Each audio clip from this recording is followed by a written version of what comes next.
Earth has a surface area of almost 197 million square miles, and more than two-thirds of it is covered by water. To this day, a great majority of our oceans and seas remain vastly unexplored. We know more about the secrets and enigmas of the lunar surface than we do about the world's waters. For as long as there have been eyewitness reports of UFOs in our skies, there have been similar reports of so-called USOs, or unidentified submerged objects, in our oceans. A USO is a UFO that goes into or out of water. In fact, UFOs and USOs are probably the same things. A UFO becomes a USO when it's no longer flying and submerges.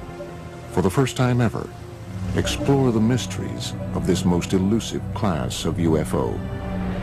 Be nice if the Navy would tell us about all their observations of such craft. It is definitely possible to have an underwater vehicle at supersonic speed. From reports that the lost city of Atlantis is a secret base for USOs. The legend of Atlantis is based on knowledge that such a base exists today. To an eyewitness account recorded in Christopher Columbus's journal in 1492. They saw it going up and down in the night. To the world's only government-documented USO incident, a dramatic event off the coast of Nova Scotia, Canada. On the night of October 4, 1967, a UFO was seen to hover over the waters of Shank Harbor, tilted to a 45-degree angle, and descended rapidly to the water surface, producing a flash and the sound of an explosion. According to researchers, deep-sea UFOs continue to lurk through the uncharted waters of Earth. Have UFOs visited our planet? Or are they already here?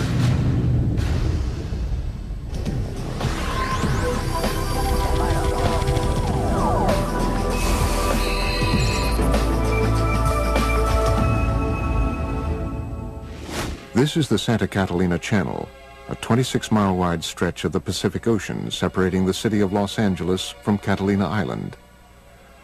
According to experts, these waters, portions of which might be as deep as Mount Everest is high, may contain some of the world's darkest mysteries. You are seeing an unidentified flying object. It is not a hoax. It is real. The film was taken by Leland Hansen while filming Catalina Island from a helicopter. In recent years, escalating reports of unidentified submerged objects, or USOs, flying into and out of the channel have caused great concern to local residents and researchers. The whole area here is just a huge hotbed of UFO activity. I've uncovered probably 200-300 cases of UFOs flying over the mountains and over the water here. It's just a huge hotspot. Preston Dennett is the author of UFOs over California. He has been investigating USO activity in this area for almost 20 years. Actually, there was a huge wave of sightings over the Santa Monica mountain range on June 14, 1992. The witnesses counted a total of about 200 objects. What's interesting about this case is these objects came from below. Normally when someone sees a UFO, it comes out of the sky like a star. They see a star-like object and it comes swooping down. These came from below to above. June 14th, 1992, 10:24 p.m. For almost 2 minutes, the waters of the Pacific Ocean explode with light as hundreds of bright, disc-like craft are witnessed flying out of the water together. Similar to other reports of USOs exiting the water, these craft emerge from the Pacific in almost complete silence. They reportedly hover for a moment before bursting into space. Reports of this incident were phoned into local police departments as far away as Malibu. The following is an actual call that was placed on that day. Monster Sheriff Station. Did anyone report anything strange tonight? Can you be a little more specific? Strange, lights. Lights? Yes. What exactly happened to you? I'm ashamed to tell you because I think you're going to think I'm crazy. We saw what we thought was a bright light up in the sky. Okay. We could hear, it wasn't a helicopter. I'm telling you, I have never been more frightened in my life. According to Dennett, the incident was also reported to the U.S. Coast Guard sector in Long Beach, which ultimately declined the search request. This 1992 event was the second in Los Angeles in 3 years. On the dark, foggy morning of February 7th, 1989, scuba divers, boat sonar systems, and people on the shore witness a long, dark, unidentified craft dive out of the Pacific. For about 90 seconds, the USO rests just above the surface before emitting about a dozen smaller, fast-moving objects. 60 seconds later, the craft dives back underwater. Its last reported sonar heading was south toward the Santa Catalina Channel before it disappeared. And it involved dozens of objects which were seen off the coast of Marina del Rey. On occasion, some of these craft would emit smaller craft, about 20 feet in diameter. And these were seen moving underneath the surface of the ocean, and they were coming in and out of the water. As the 1947 incident at Roswell sparked worldwide curiosity about flying saucers, these events near Los Angeles have sparked a current wave of research into the capabilities and threats of so-called USOs. The oceans of the world covering, 70% of the planet, they hide a lot of history and a lot of mystery. There's a very good reason for a whole society of creatures, sentient creatures, advanced creatures living underwater because they can, because nobody goes there. It's fascinating to think of the underwater UFOs because they know a lot about this planet that you and I don't know. Unique to the USO phenomenon is the reported ability of these craft to multiply and break apart. One such astounding case has become known as the Golfo Nuevo event. On February 8, 1960, the Argentinian Navy is on alert as they track two unidentified submarine-like objects in its waters, thought to be American subs. Then, according to reports, the underwater objects are seen on sonar to break apart and fly out of the water. Sonar contact, 173, 438 yards. Bridge contact, sonar contact, 173, 438 yards. Two gigantic submarines sighted by the Argentinian Navy in 1960 inexplicably multiplied into 6 other submarine objects. The Argentinians were never able to catch them or destroy them because the objects simply disappeared. The case even caught the attention of the Soviet Union's most senior officials.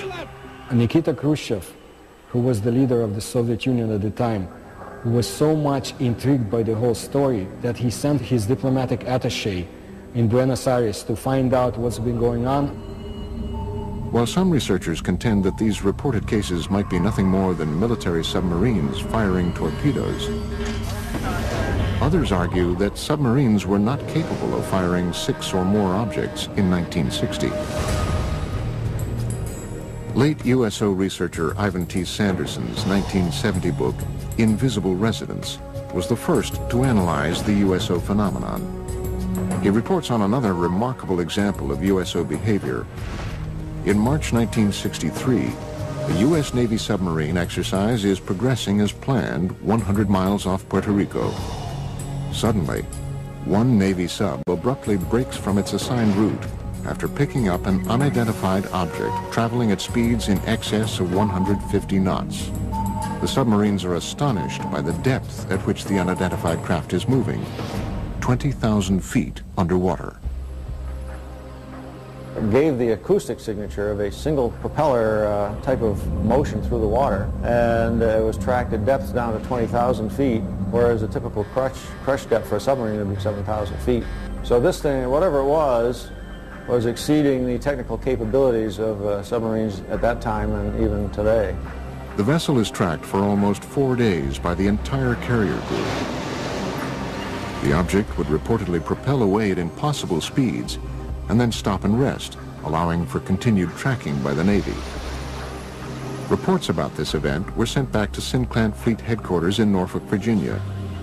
However, an official determination into what was seen on sonar that afternoon was never made. But according to reports, the Navy lost track of the craft after midnight on the fourth day. It was never picked up on sonar again. Nobody advanced a theory as to how something could move that fast. We have reports of USOs going into and out of the water, but we don't have any of the technical data. Flying saucers that are above the ground, people see them. But what's underwater, the Navy sees them. And the Navy isn't talking about what it's finding.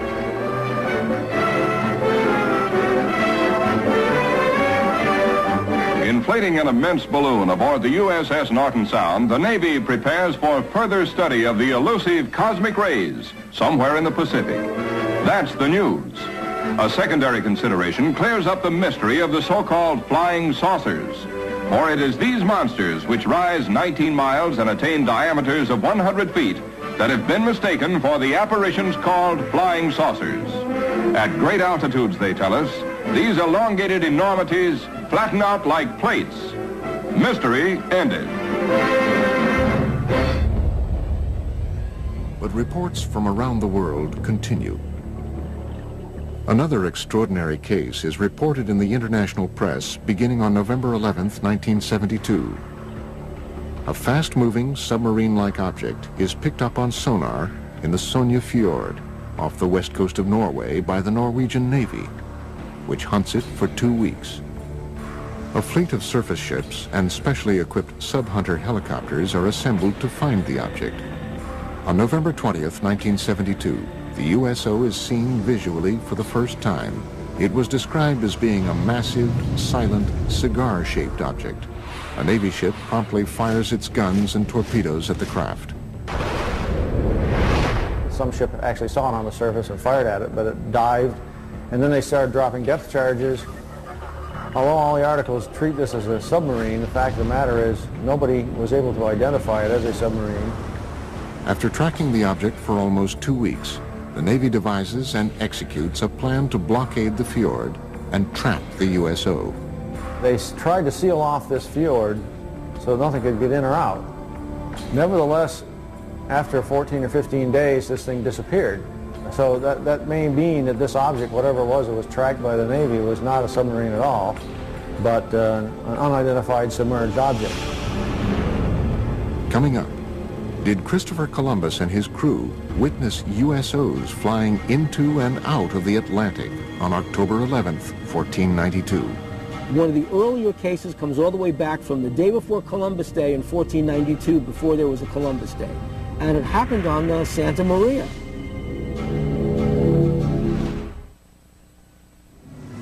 October 11th, 1492, 10 p.m. A calm, clear night. Christopher Columbus and his crew move slowly across one of the deepest ravines of the Atlantic and through the Bermuda Triangle. Below them is almost 4 miles of water. Suddenly, unearthly lights are seen flashing across the bottom of the ocean. One of the earlier cases comes all the way back from the day before Columbus Day in 1492, before there was a Columbus Day. And it happened on Santa Maria. This person's name was Gutierrez. And Gutierrez was on the Santa Maria with Christopher Columbus and noticed an object rising out of the water, a disc-shaped object. A great flash of light with a level of brilliance unlike anything known at the time suddenly erupts from the sea to the sky, startling Columbus and his crew of 120 aboard the 3-ship Spanish fleet. In less than 5 hours, they would discover the New World. Christopher Columbus maintained a log in the ship. It describes what could be interpreted as a UFO event. They saw, in the description given in the logbook, the flickering of a wax candle going up and down in the night. It couldn't have been a campfire on ground because it was beyond the horizon.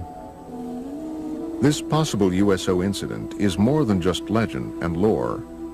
For the first time ever, original text from Columbus's log has been made available to the History Channel by archivists at Fordham University, custodian of a rare handwritten copy of the journal. The October 11th, 1492 sighting was not an isolated occurrence. Over the 2-month journey, Columbus's log exhibits a consistent pattern of cryptically reported peculiar incidents, including unexplained sightings and unusual events in outer space. The following is from an entry on September 10th, 1492, the halfway point of the voyage. The crew of the Nina stated they had seen a garajo and a water wagtail, but these birds never go farther than 25 leagues from the land. From an entry September 11th, 1492. Saw a large fragment of the mast of a vessel, apparently of 120 tons, but could not pick it up. Entries on both September 17th and September 20th indicate that stars or other unidentified lights in the sky are seen to move. The cause was that the star moved from its place, but the needles remained stationary. And from the infamous entry of October 11th. The Admiral, at 10 o'clock that evening, standing on the quarterdeck, saw a light. Calling to Pero Gutierrez, he told him he saw a light and bid him look that way, which he did and saw it. The Admiral again perceived it once or twice, appearing like the light of a wax candle, moving up and down. Is it possible that these strange events, recorded during the most fabled nautical journey in history, were the result of otherworldly vessels tracking Columbus's fleet?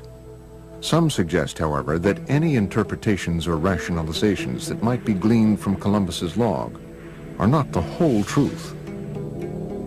If Christopher Columbus saw a strange thing come out of the water, fly around his ship, and then take off, would he have told anybody about it? They'd have locked him up in the brig instantly. The guy's crazy, because things can't do that. One of the earliest USO reports comes from 329 BC. After witnessing what he described as shining shield-like objects flying into and out of the Jaxartes River in India, Alexander the Great was so convinced that he witnessed otherworldly vessels, he spent the final 6 years of his life searching for evidence of these objects in a diving bell, believed to be the world's first submarine. Some conclude, however, that Alexander's underwater adventures had a greater goal, finding and conquering the one kingdom that had eluded him, Atlantis.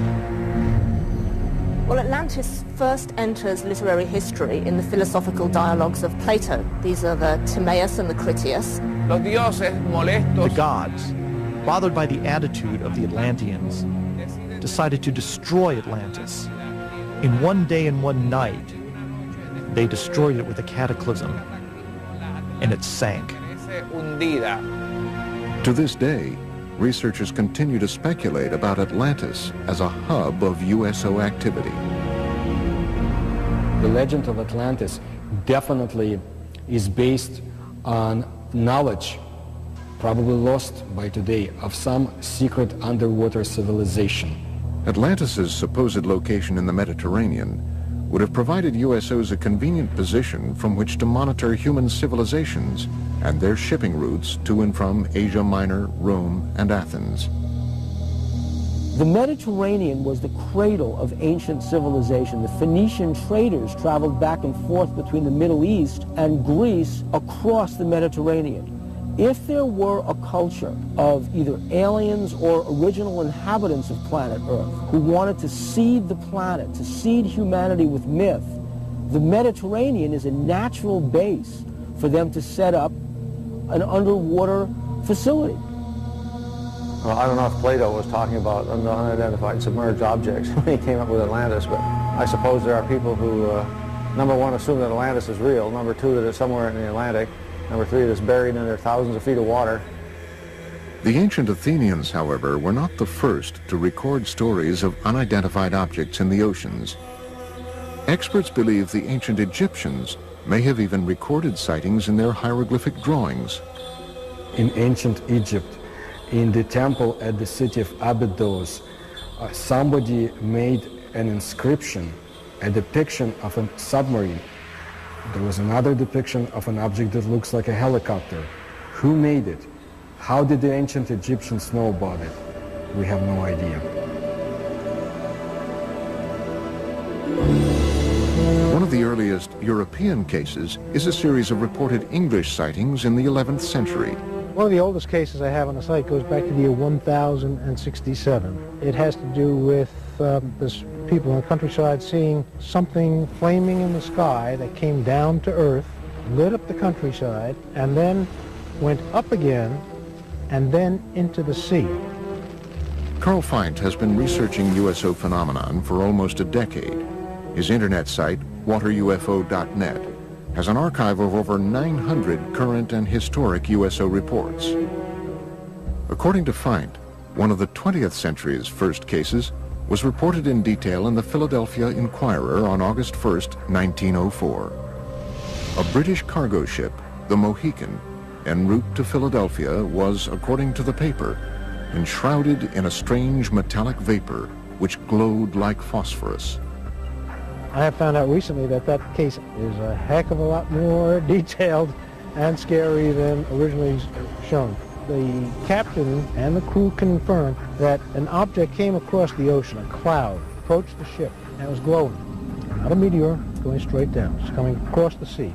As it came towards the ship, the captain was trying to distract the crew to get them to do something different, you know, and get over the fear. They couldn't move anything while the cloud was around the ship.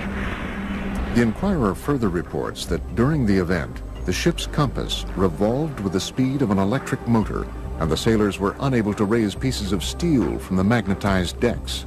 The story goes on to quote the Mohican's Captain Urquhart, who confirms that the account is vouched for by every man of the crew. But perhaps the most astounding USO-related event, according to experts, is a Canadian case from 1967. The Shag Harbor case is the most important USO case in documentation. The UFO moved underwater to a different point. A second UFO joined it. Coming up, we visit Shag Harbor, Nova Scotia on the 38th anniversary of this crucial USO incident. On October the 4th, 1967. That's where the lights was, right behind me on the water.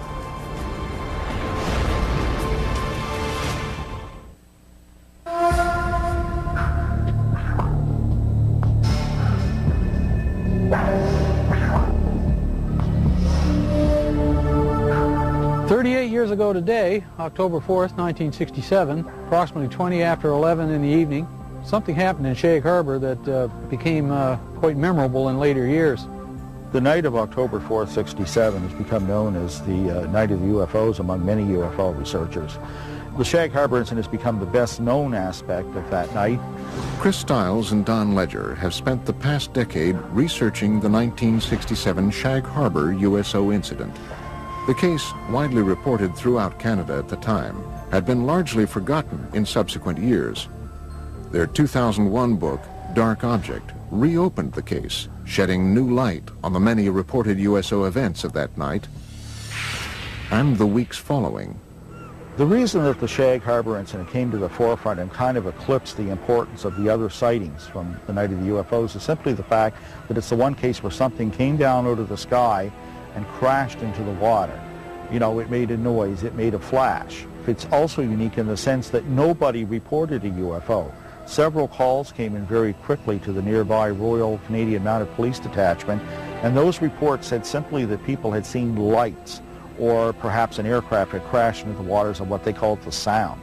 The interest and the concern was totally for the possibility of survivors. Nobody reported a UFO.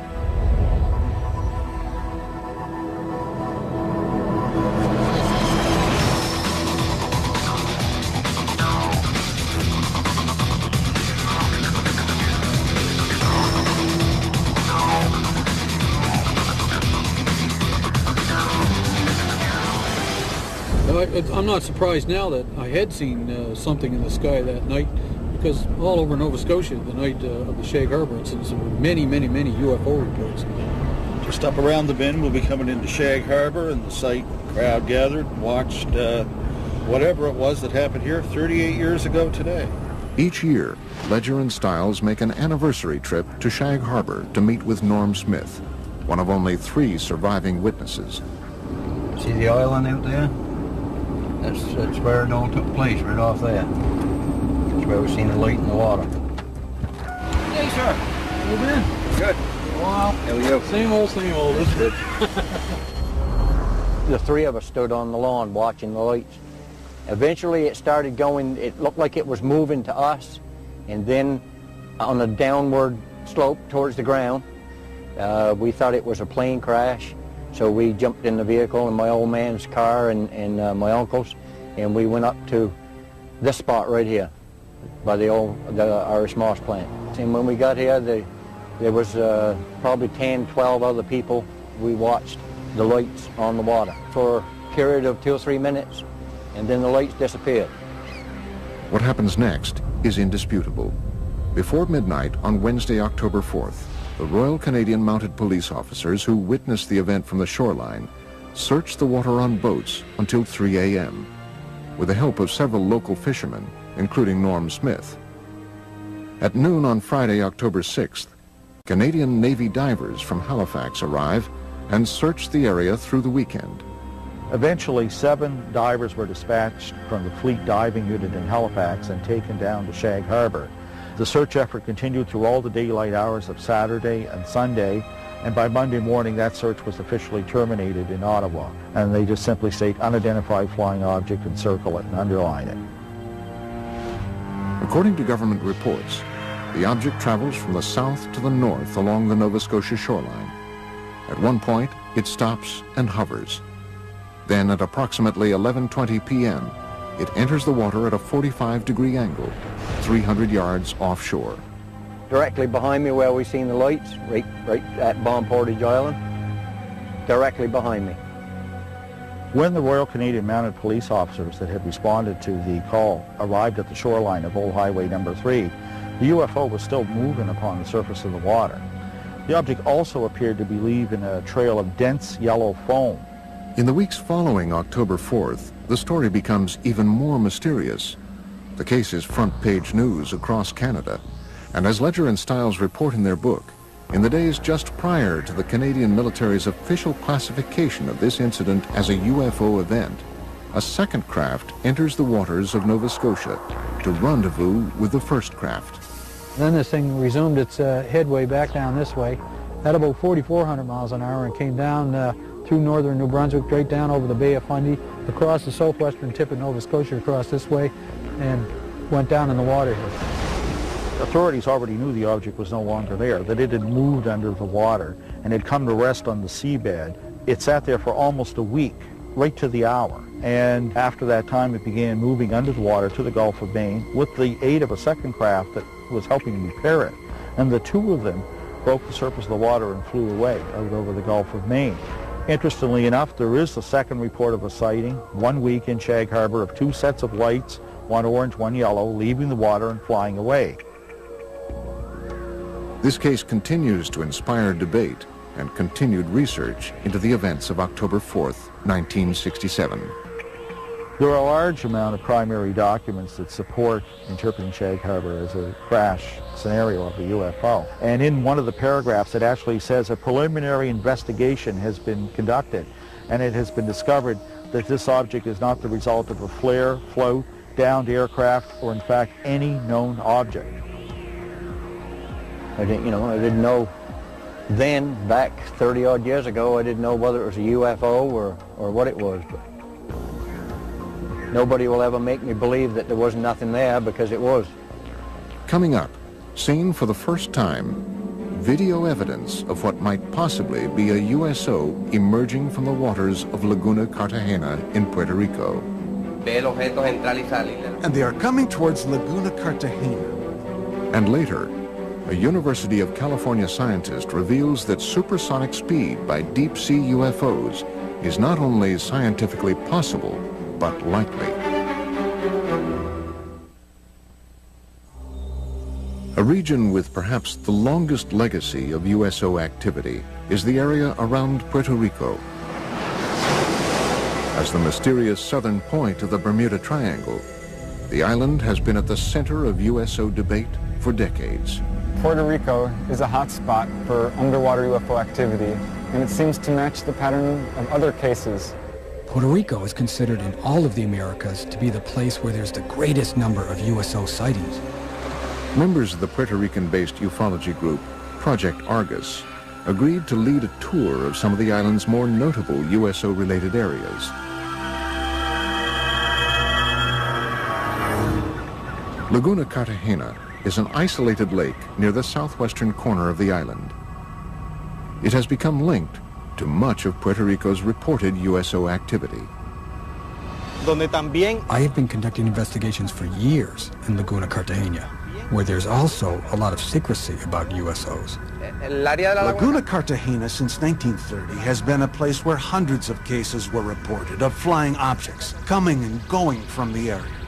October 8, 2002, approximately 9 p.m., Puerto Rican police officer and Project Argus member Carlos Torres witnesses a red glowing USO fly out of the waters of Laguna Cartagena at an incredible speed. Then it stops and hovers just above the water. I was a witness of an object suspended over Laguna Cartagena. The military got involved because they were also witnesses. The object flew away and then back from Monte Indio. And it stopped and hovered over Laguna Cartagena. After hovering for several minutes over the area, the object was seen to crash back into the lake. Another Argus member, Giuseppe Quiñones, believes he captured the same object on videotape in 2004. I took a video on November 20th, 2004, in the immediate area of Laguna Cartagena. Seen for the first time, possible video evidence of a USO near this enigmatic lake. The brightly lit, craft-like object was seen emerging from the water. Here, it hovers for almost 1 minute before flying away. In the mid-1990s, several attempts to disprove the USO activities were made, despite hundreds of witnesses that said they saw lights going in and coming out of the water. They have been seen all over Puerto Rico. Specifically, the most mentioned places are Laguna Cartagena and Route 303. The region of Lajas, through which Route 303 runs, has been another source of significant USO and UFO reports, including a possible 1997 crash on Monte Indio that left behind a scorched earth impact zone and many unanswered questions. In May 5, 1997, a UFO crashed there, burned many lands on the top of the mountains, and there was federals that night, and they obtained something that we don't know, an UFO. After this 1997 incident, local government officials began to take USO and UFO reports more seriously. As a direct result, the mayor of Lajas, Puerto Rico, recently designated the roadway through the heart of Puerto Rico's UFO country as UFO Route 303. But for now, other USO-related events around the island are far more pressing for experts. In the hills around Lajas, a mysterious government aerostat, a tethered balloon-borne radar, is frequently launched up to 3 miles in the air, ostensibly to monitor air traffic and weather. However, USO researchers believe the balloon's real function is actually covert, to observe and record UFO and USO activity. There was a government document in the legislature where a secret investigation was conducted. Not public, but secret, about the USO events in the waters. But the document states that they do not pose any danger to humanity. The volume of USO reports from around this small island have prompted many to speculate that the deep waters directly below the southern tip of the Bermuda Triangle, just offshore, conceal more than USOs. Experts and researchers from around the world believe they possibly obscure a major USO base as well. It is suspected that there's a base between La Paguera in an area near Cabo Rojo. It is also supposedly very deep and cavernous, and it goes as far as Laguna Cartagena. The motive for them coming in and out of the water is so that they are able to enter in one area and come out in a different area in the underwater basins. Could all of these events simply be tied to local mysticism, or perhaps the cultural sway of the Bermuda Triangle? In Puerto Rican culture, the majority of the people here, even though they talk about the chupacabra and the Bermuda Triangle, they do not believe in any of this. Or is there possibly something more?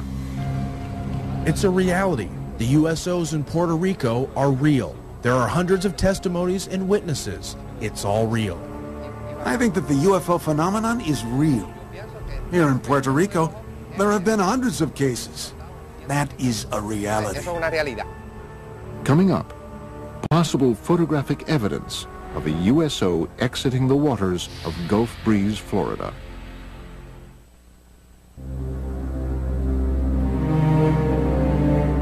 It is believed that unidentified submerged objects are able to move through our oceans and seas in ways that defy all principles of modern physics. Experts are confounded by the ability of these vessels to reportedly travel at extreme depths, pass through ice with impunity, and traverse water at supersonic speed.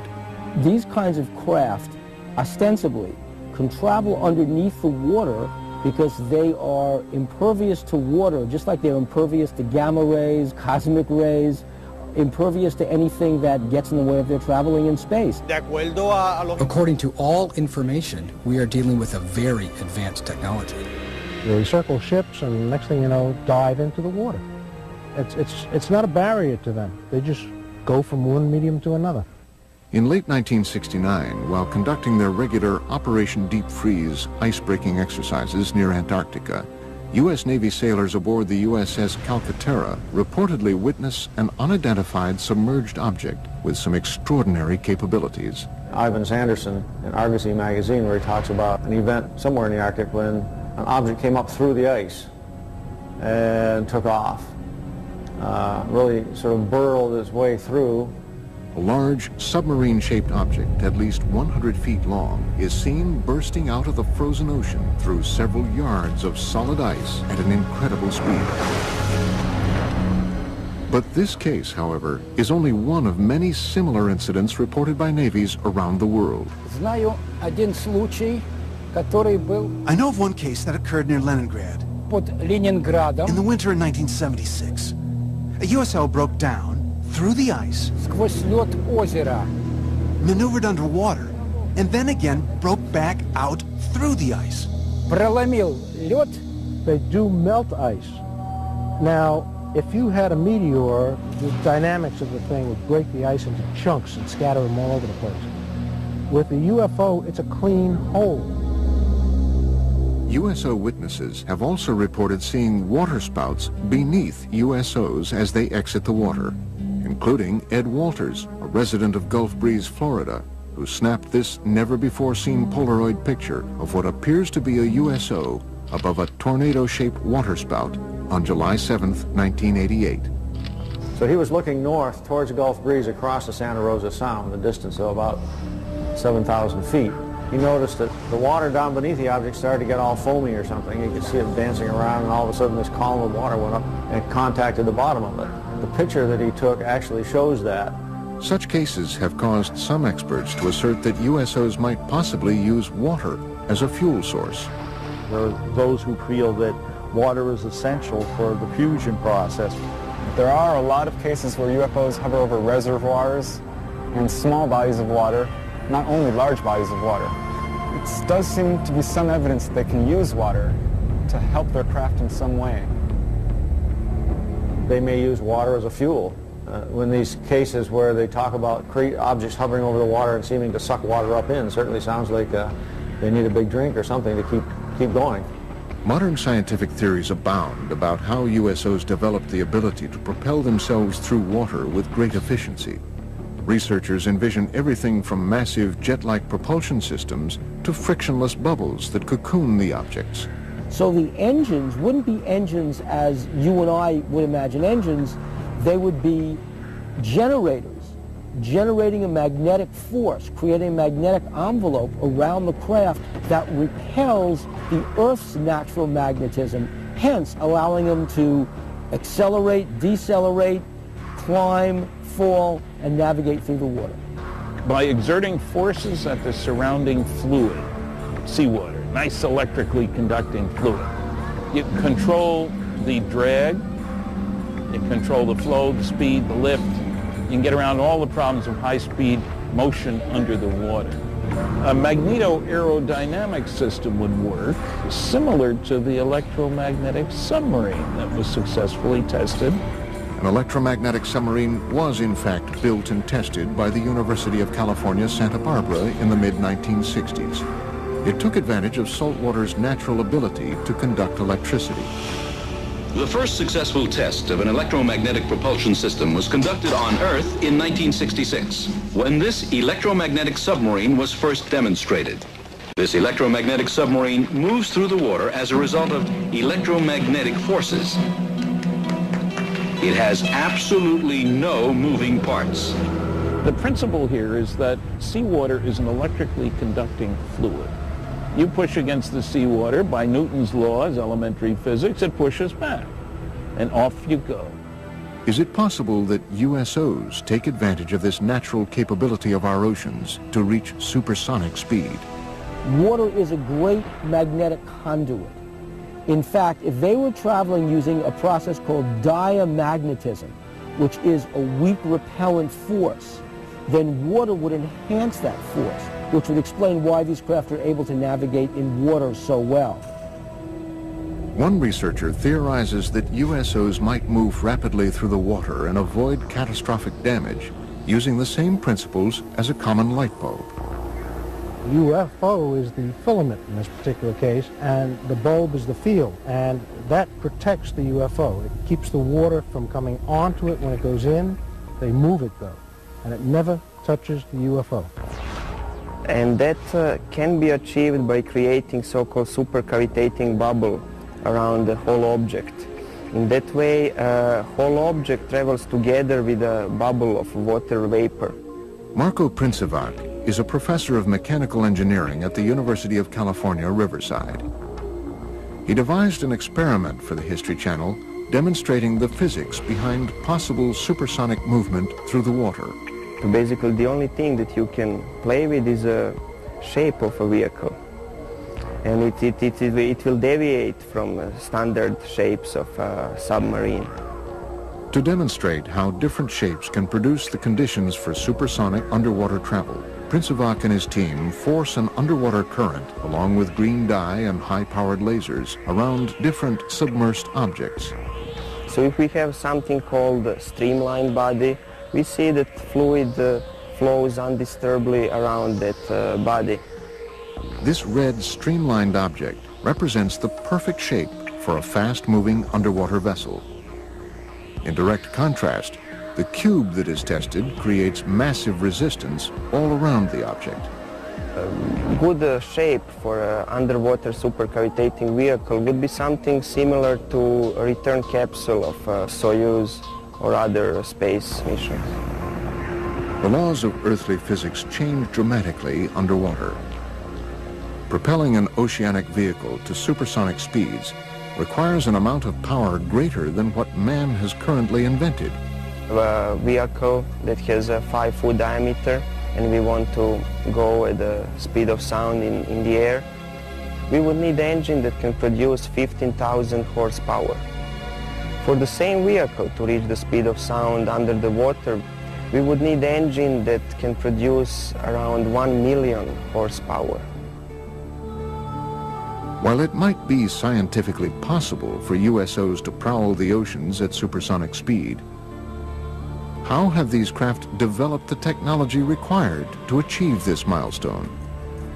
The many mysteries of these craft may never be fully understood, and that is exactly what provokes the greatest debate and distress among investigators and researchers. I think it's easier for us to land a man on the moon or even create a moon base than to land a man on the bottom of the ocean.